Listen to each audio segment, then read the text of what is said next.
Welcome to another episode of The Modern Hotelier. We're excited to bring the episode with Elizabeth Bakhash, co-owner of Three Ducks, a new resort being built in the Hamptons. David, what were some of your favorite takeaways from this episode? Well, it's really, it sounds like it's going to be an incredible property, very unique location. As she was discussed with us, there's not a lot of product out there, hotel-wise, in the Hamptons. And I think the most important reason might be to find out the names of the ducks is the reason to listen in. So that's one of the key takeaways I have. You want to know what the names of the ducks are. Absolutely. That was good. That was good. One of my favorite things she talked about was kind of being a 12-room property. You know, she's not going to build a spa. She's not going to maybe build all these amenities with the hotel, but how she's partnered with companies in the Hamptons to honestly create this very much community-focused, hyper-local experience for all the guests. I've never been to the Hamptons, so when I do go, this is going to be my first spot. So, I get the hotel experience, but also get that hyper-local experience. So excited to hear what you all think. Let us know what you think and enjoy the episode. Welcome to The Modern Hotelier, hospitality's most engaged podcast. I'm David Malilly. I'm Steve Karen. And I'm John Boomhofer. Steve, who do we have on the program today? Yeah, David. Today we have on Elizabeth Bakhash. Elizabeth is getting ready to open the doors to her debut hotel, Three Ducks. It is set to offer a fresh look on the luxury of the Hamptons. With Elizabeth's background in real estate, she can give an intriguing and enlightening perspective on launching a brand new hotel concept in one of the hottest markets in the country, Westhampton, New York. Welcome to the show, Elizabeth. Thanks for having me. So, Elizabeth, we're going to go through a couple different sections. We're going to go through a quick lightning round. We're going to get to know you better, your personal background, your career, and then we're going to jump into some industry topics. Sound good? Sounds great. Let's do it. All right. So what's something that you wish you were better at? Timely. Thinking on the spot. Okay. What's your most used app on your phone? 100% the phone app itself. I'm a talker. I think when I talk out loud. So for sure, definitely not texting. Not good at that. All right. Got it. What's a luxury you can't live without? My electric heating pad. Okay. All right. If you could trade places with somebody for a day, who would it be? I'd probably have to say my 5-year-old son, Miles. He has a way of making simple observations that are quite profound to hear as an adult. That's good. And what's the best piece of advice you've received? Ooh, you make money when you buy. Okay. All right. Last one. What's your favorite city and why? I'd have to say Lisbon, Portugal. First of all, it's the city I got married in. Second of all, it's filled with the most beautiful, colorful tiles that make the city feel like a 3-dimensional painting. And it's bathed in the most gorgeous light. So Good answer. 100% agree on Lisbon, Portugal. Love it. Was there a couple of years ago. Well, that was great. So now we're going to get into your personal details, a little bit about you and your background. So you live in New York now. You went to the Spence School in New York City. Did you grow up around the New York area? I did. Yeah. Born and raised in New York, which is the best city in the world other than Lisbon. How did that really shape you into who you are today? Yeah. So, I mean, New York is such a vibrant city with so much art and culture and places of beauty to soak in. And I think just that love of the visual world has really led me to creating this beautiful concept that we've developed. And you got your degree from Emory University in marketing and finance.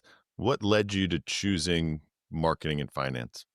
Yeah, so I had the opportunity to do some really cool internships. One of them was for Vitamin Water in the branding department there. And so upon graduation of Emory in Atlanta, I landed my dream job, which was Lippincott, a brand strategy and design firm out of New York. That's great. Yeah. So one question I always like to ask people who are either in New York City for a long time or they're born or raised in New York City. What is one thing in New York City that, might not be a tourist attraction or something maybe off the beaten path that you living there and growing up there is one of your favorite things about New York City? Ooh, that's a good question. I grew up on the Upper East Side, and Tribeca was not a neighborhood that I ventured into much, but it's a neighborhood that I've lived in now since graduation, almost 15 years. And it's just everything that you'd want from a neighborhood perspective from in a big city, which I think a lot of people don't really associate a neighborhood feel with New York. Right. So it exists and it's great. That's awesome. So now we're going to dive into your career a little bit, kind of how you got to where you are today. So, like you said, after college, you got your dream job at Lippincott and you worked your way all the way up to a partner. Mhm. What did you learn kind of I don't want to say early days, but those earlier days that you still take with you today? That's a great question. Yeah. So I landed that job at Lippincott. I came back to New York, and as you mentioned, I spent a decade there, which I think is quite unusual for many of my counterparts.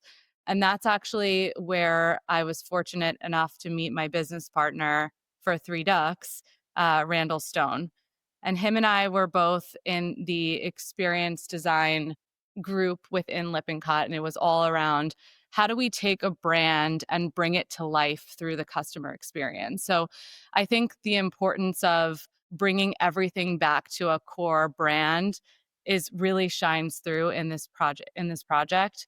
And yeah, we had a chance to work on a ton of incredible clients there, a ton of Fortune 500 companies such as Audi, Holland America, IHG, Hyatt. It was a really thrilling experience, and I'm very fortunate to have that under my belt. And so for the past 4 years, you've been a partner at the Kosh Group. I'm saying that right, I hope. And Cash, what yeah. Cash, what got you into the real estate side? Yeah. It's a different story. Yeah, as I mentioned, I was at Lippincott for a decade. I rose the ranks there from the bottom of the bottom up to a partner. But my career was cut short there a little bit. My father was diagnosed with ALS in 2020. So upon getting that news, I quickly made the decision to pivot to the family business, which was managing and developing real estate assets across a portfolio that stretched residential, commercial, as well as some hospitality assets as well.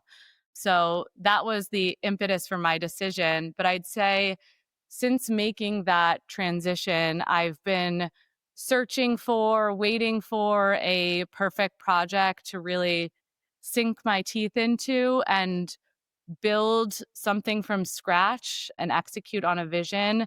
And, you know, until 2023, when Randall brought this project for me that is now what is Three Ducks. Right. That's incredible. That's great. So you got the project for Three Ducks in 2023, and I believe in April 2024, you actually purchased the hotel in the Hamptons, and now Three Ducks is set to open this summer. When are you guys opening? Do you guys have a date yet? Yeah, we're looking at early summer. We're close. Okay, you're getting there. We're You're getting close. there. We're getting there. Yeah. Awesome. So you mentioned you were waiting for a project to sink your teeth into. How did this project become that project? And was it kind of one of those spaces where you're like, I never thought I would get into the hotel side of things? Or is that what you were looking for? You know, it wasn't necessarily that I was looking for something specifically in the hotel space, but I was looking to build something. And I was looking to take something that wasn't much and grow something from the ground up. So I think in a sense, hospitality is the perfect space to do that. But when I first saw this property with Randall in fall of 2023, I believe it was, before we even got into the physical structure of the building, I was just blown away by the land that Three Ducks sits on. So if you can imagine, it's essentially 1.6 acres, but it's in this weird triangle shape with the building kind of set all the way at the bottom of the triangle. So what you end up with is almost 1.6 acres of untouched land, and I was blown away by that. And it's funny because, throughout that negotiation process, I felt like every time I went back there, that piece of land seemed to grow. Like, it must have been the opportunity or the excitement that was forming in my mind, but it kept getting bigger and bigger. I was surprised by that. And it was on one of those visits where I suppose the landscapers hadn't been in a while, and the grass had been overgrown, and it was wild, and it just this beautiful meadow revealed itself. And I think that vision kind of started the foundation for this embracing of the natural world that is so central to Three Ducks. And so, how did your background and brand experience influence you in your approach to Three Ducks? So, it's funny. Randall and I, we've done so much on this project, and we've been true decision makers at every point. I feel like we've been knocking it out on the decisions. But when it came to building the brand, I would say it was like both the most fun and the most challenging part, because I think we were both so passionate about building the brand, and it was our baby.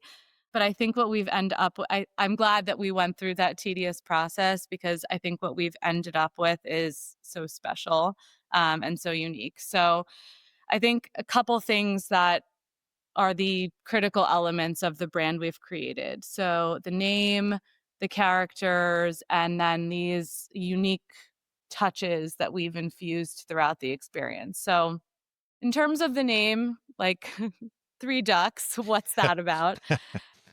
Duck farming is actually a big part of Long Island's history, dating back to the 1850s. So we thought first, it fits with the area. And as we dug more into that story and the idea of ducks, we learned that ducks are actually symbolic of balance, change, and new beginnings. And in a way, going back to when I saw that land, like that's really what we're doing to this piece of land, is giving it a new lease on life, and restoring balance to it. So we loved that concept. And then, we wanted to inject the brand with a little bit of fun and whimsy. I think the Hamptons tends to have a lot of serious, exclusive brands, and that's not really what the Hamptons historically was. The Hamptons is historically a place for farmland, a place for artists. I think in the early 20th century, there was a lot of landscape artists there, and then there was the bohemian abstract expressionist movement. So we wanted to give a little bit of that fun into the brand.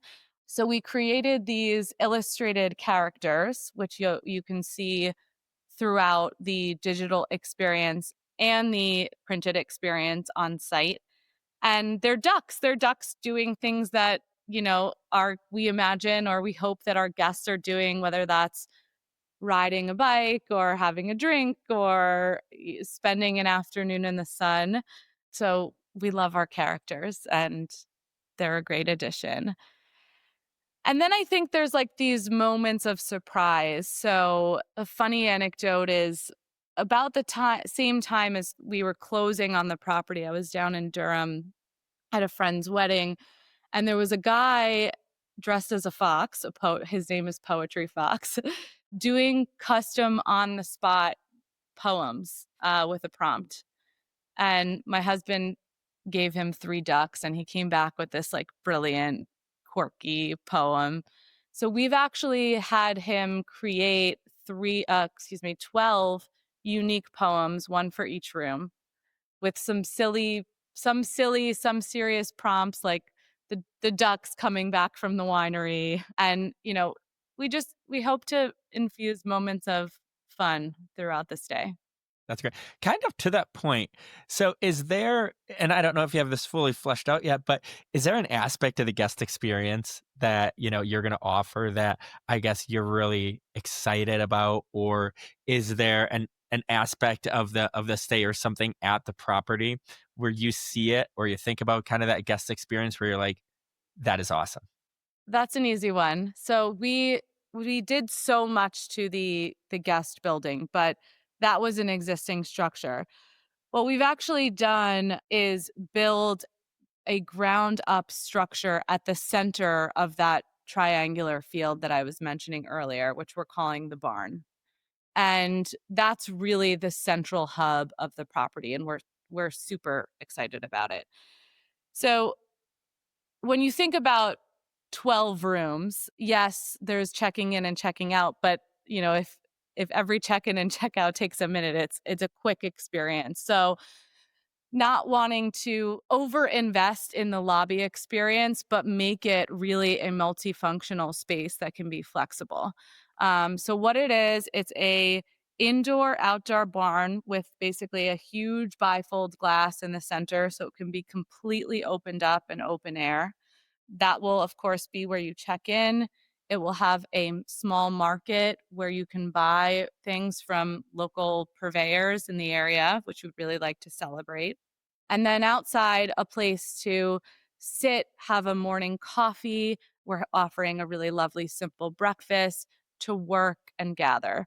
Things as simple as like we've took the time to put the reception desk on wheels so that we can totally transform the space for events, making sure that we can, flex this space for whatever our guests need. So we're very excited about that. Sounds awesome. Yeah. So I have a question for you. Do the ducks have Sure. names? They do. They're not customer facing, but yes, it's Amelia, Quinn, and Oliver, of course. Which one's And they the have troublemaker? very Amelia's a bit cheeky and social, Oliver's active, and Quinn is an old soul that just wants to sit under a tree. I had to ask. That's fantastic. So now we're gonna get into the section where we talk about kind of industry thoughts a little bit, and kind of how Three Ducks is gonna be a hotel in the Hamptons. So, what advice do you have for somebody who's looking to go through a similar process, maybe renovating an old hotel or building a hotel in kind of a not a newer market, but maybe a market that hasn't been as saturated by hotels? My advice would be to stay true to your vision, to your original vision, and try, although you may be getting down into details that you never thought you would have to understand. I think yesterday we had an hour conversation about the brackets for the soaps in the in the showers. Yeah. Never lose sight of your original vision and never compromise on the quality of what you're putting into your hotel. Ultimately, a hotel is, you want to get ADR and occupancy. And in order to command those high ADRs, you have to deliver a quality product. In many instances, we've tried to use negotiation in lieu of value engineering. And we've tried to not kind of substitute for a cheaper option and just preserve the quality as much as we can. Sure. Were there any unexpected, I guess, challenges that came up, or even some welcome surprises that happened as you were bringing this hotel to life? Yeah, I think the fact that it's 12 rooms is probably the biggest challenge. I think the size presents challenges both on the customer experience side as well as the business side. So, what I mean that by that is on the customer side, when you're building a large scale hotel, you have the resources and the space to offer and deliver large scale amenities. But with 12 rooms, like it just doesn't make sense in many cases to do that. I think we took this challenge and flipped it on its head a little bit and tried to bring everything back to the brand, which is really about delivering simple, meaningful experiences and this idea of quality over quantity. So, like, for example, let's take breakfast.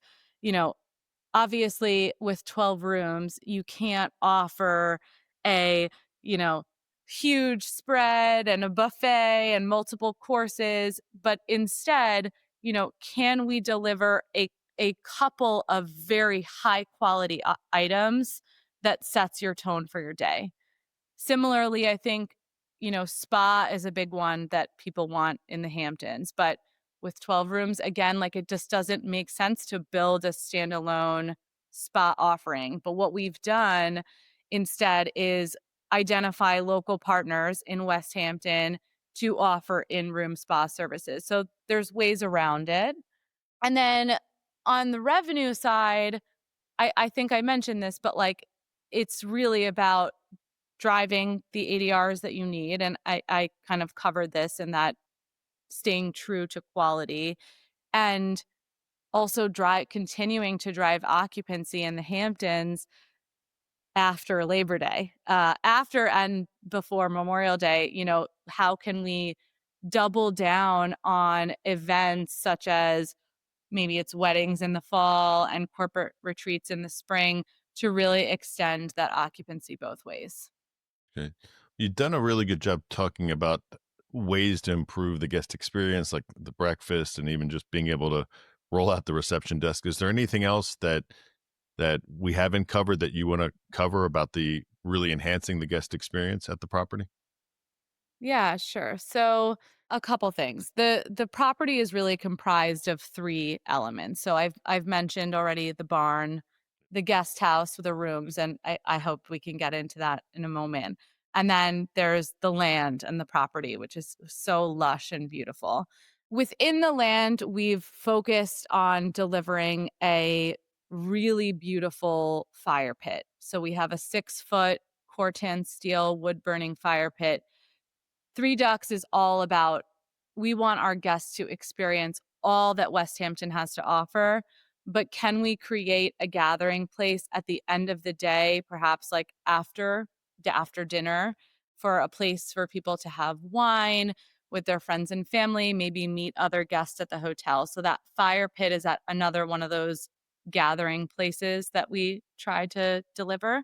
And then we also, because we're all about discovery and getting out there, we wanted to also offer our guests tools to do that. So we are having free bicycles on property to take around.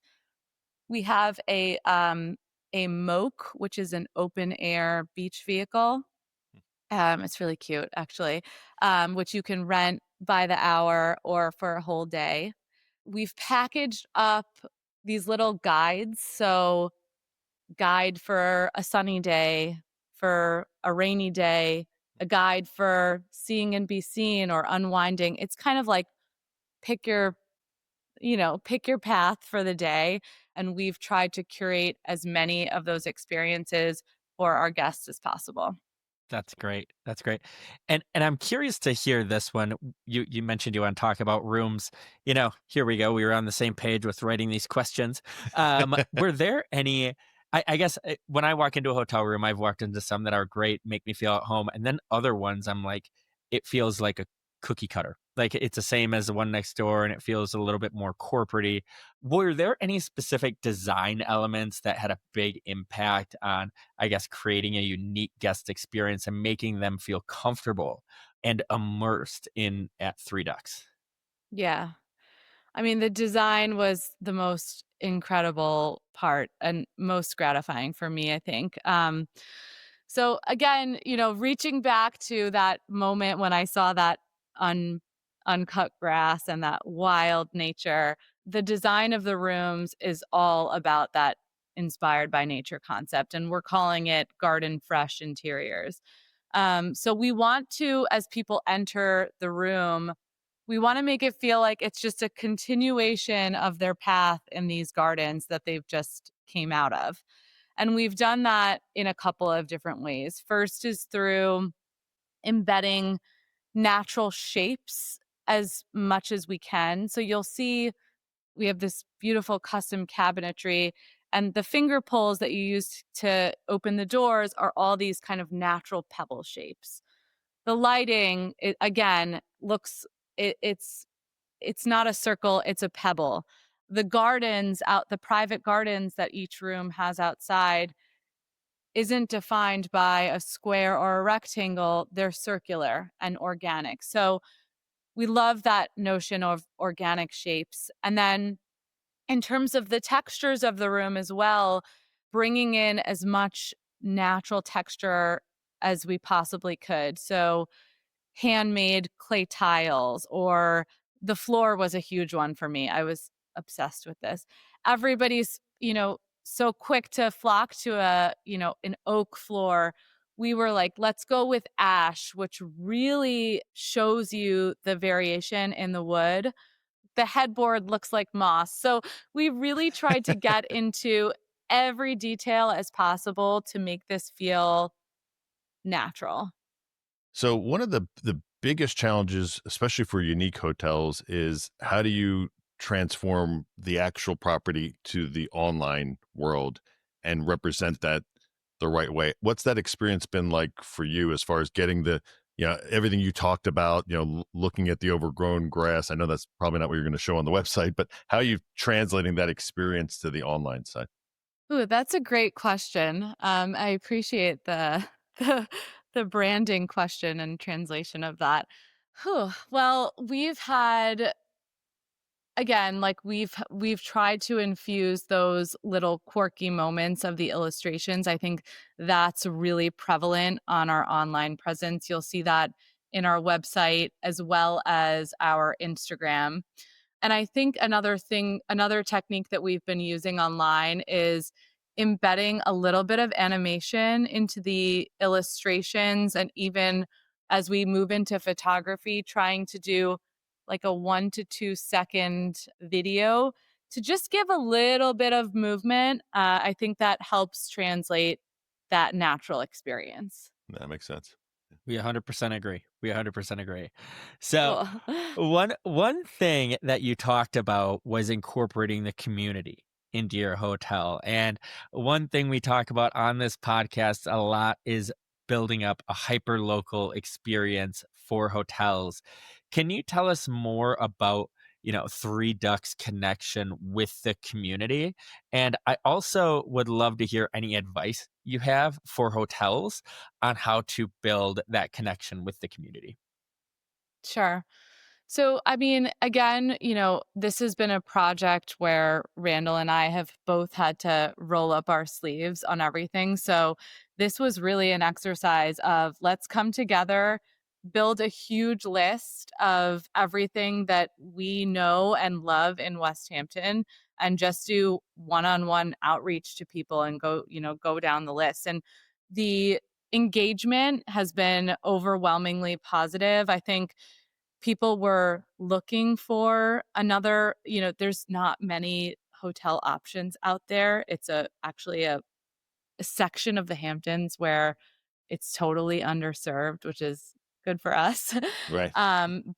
But the local businesses are ready, willing, and able to engage, and we've had tremendous success in getting them on board. So as we build things like those guides that I mentioned earlier, we'll start to infuse those partners into them. And again, we have a full service concierge to help make the connection for those guests. That's great. Well, I'm certainly excited to see this property. We might have to make a trip out by you to see this because it sounds incredible. Yeah. Come Um, on by. we might take you up on that. So, Elizabeth, this whole time we've been asking you the questions. This is the part of the show where we turn the tables a little bit and let you ask David and I a question. Ooh, wasn't prepared for this I one. know. I know. Who has been your favorite guest and why? Good, Steve. Thanks. You've been our favorite guest so far. So That's an easy one. yeah, that was a layup right there. I'll run with that. No, I love kind of hearing how hotels got their start and their traditional story and kind of that idea. So I've loved this conversation about how you coming from a real estate background and a marketing background have now infused that into hospitality. And now you've built this whole area of that guests can now stay at an underserved market while connecting with the community and really building something from the ground up. So I am going to stick with my answer and I'm going to stick with you. David?